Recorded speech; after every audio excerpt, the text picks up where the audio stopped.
Alors, salut chers amis, bienvenue dans ce marathon culture de tomates. Nous sommes précisément le 1er juin aujourd'hui et c'est la date de lancement de notre marathon culture de tomates. Vous voyez cet espace derrière moi?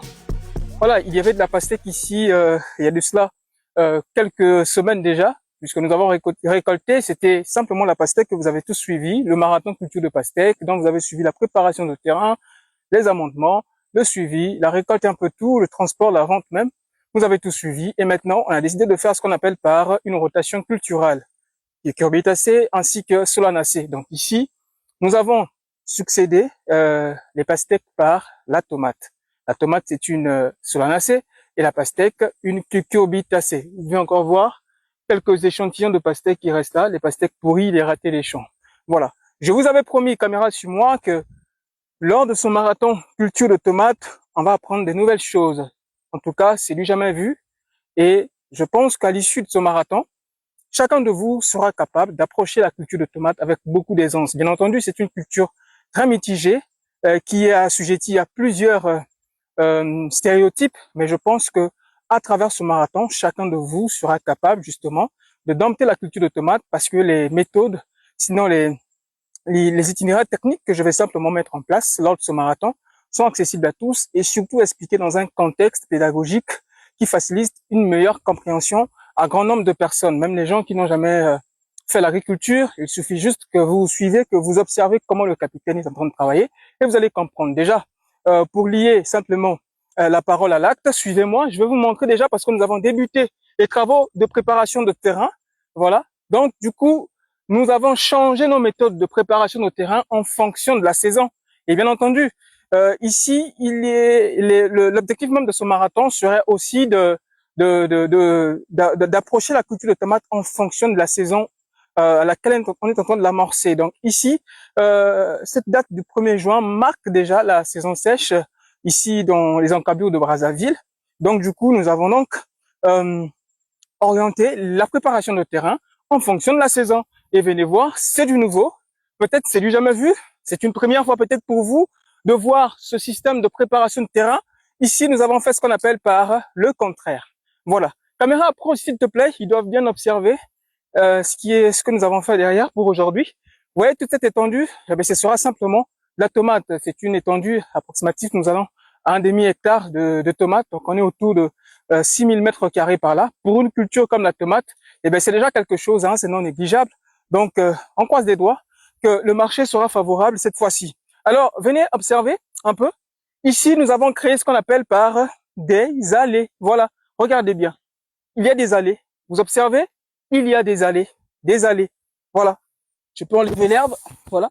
Nous avons créé des allées. En réalité, nous n'avons fait que des planches, d'accord? Vous avez déjà l'habitude de voir les planches que nous concevons, donc du coup, c'est pas nouveau pour vous. Mais cette fois-ci, on a changé quelque chose. Voilà. On a fait le contraire de ce que nous avons l'habitude de faire. Le plus souvent, lorsque nous concevons les planches comme ceci, alors nous revenons pour concevoir les poquets au-dessus des planches. Vous le savez, vous l'avez déjà vu, j'ai présenté cela dans des multiples vidéos et images. Et maintenant, puisque nous sommes en saison sèche, alors on a fait le contraire. Mais avant d'aller plus loin, je vous poserai la question. Pourquoi est-ce que l'on fait les planches? Pourquoi l'on conçoit les planches? Et c'est sur les planches, c'est sur ces planches-là, excusez-moi, que nous venons cultiver. Quel est l'intérêt des planches? Alors déjà, pour répondre à cette question, je dirais que l'intérêt pour lequel nous concevons des planches, c'est surtout lorsque nous cultivons en saison de pluie, pour éviter justement que l'eau de pluie ainsi que le ruissellement de l'eau puissent emporter nos cultures, ou encore même dans les terrains où l'eau stagne.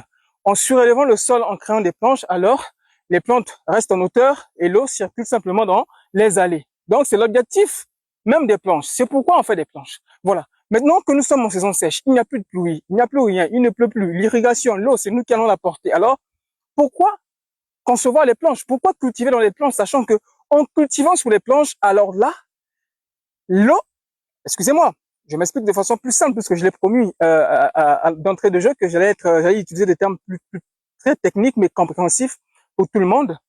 Vous observez, ici c'est la planche, d'accord? Lorsqu'on crée une planche, alors on fait ce qu'on appelle par un surélèvement de terre. Donc on crée des superflus de terre, les cultures se retrouvent en hauteur. Mais sachez-le, pour nous qui cultivons sur les sols sableux, même pour vous aussi qui sommes sur des sols argileux, lorsque vous créez des superflus de terre, alors il y a un effet de drainage. Parce que la terre que vous venez mettre au-dessus des planches est une terre fine. D'accord?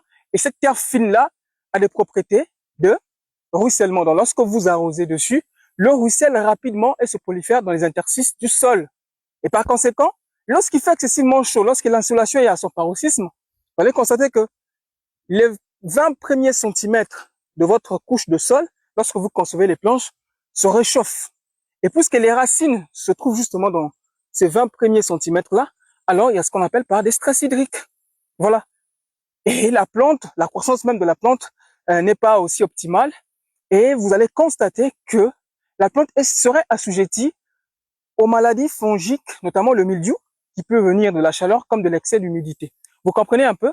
Donc, cultiver en saison sèche, en surélevant les planches, c'est aussi créer, en fait, comme un besoin permanent d'eau pour vos cultures, parce qu'il y a un effet de ruissellement continu à chaque nouvel arrosage. Donc, nous avons dit qu'on va plus le faire, parce que l'intérêt, on ne voit plus l'intérêt de cultiver sur des planches si ce n'est qu'un intérêt esthétique. Vous comprenez un peu?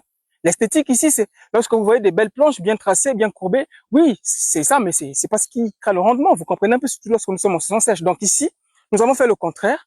Nous allons plutôt cultiver dans les allées. Voilà, nous avons tranché le sol à près de 25 centimètres. Et c'est justement dans ce sol-là, nous sommes partis dans les profondeurs. Je pense que vous connaissez déjà le principe.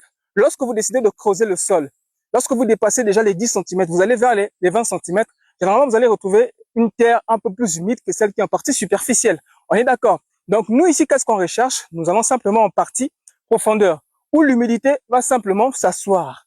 La partie où l'humidité, disons, est plus recueillie, c'est justement là où nous voulons piocher nos racines. Les racines, sinon les racines de nos plantes, afin que le développement soit plus optimal. C'est-à-dire, lorsque les plantes vont développer leur système racinaire, alors ces racines-là vont davantage se proliférer dans le sol. C'est-à-dire, dans les temps normaux, nous sommes normalement à plus de 35 centimètres de profondeur en creusant, en cultivant dans les allées que lorsque nous sommes en superficie sur les planches.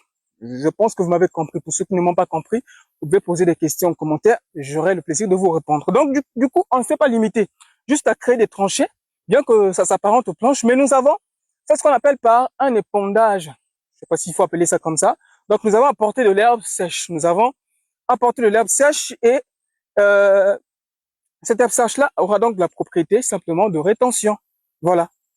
Puisque nous sommes sur un sol sableux, cette herbe sèche-là, au gré de 2-3 arrosages déjà, va commencer le processus de mûrissement, c'est-à-dire va capter l'eau, et dans le même processus avec les matières organiques et tout ce que nous allons apporter comme amendement, cela va favoriser son pourrissement.